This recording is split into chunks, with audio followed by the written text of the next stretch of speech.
Hey, how's it going? This is Ricardo, and in this video I'll show you how to remove the screen on a Dell Inspiron 7572.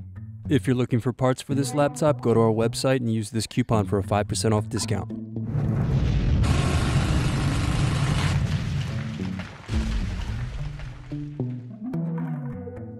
First unscrew, then remove bottom base.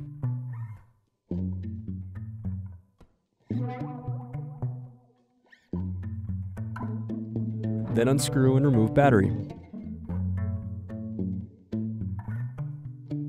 Now unscrew and disconnect antenna cables. Then disconnect display cable. Then unscrew and remove display assembly.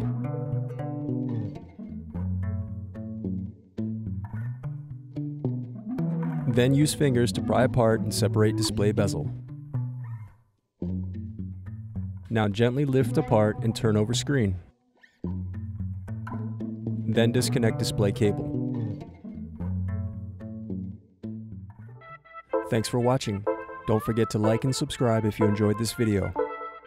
And if you need more, check out this playlist to watch other tutorials for your laptop. You can also click here to find parts for your laptop at partspeople.com.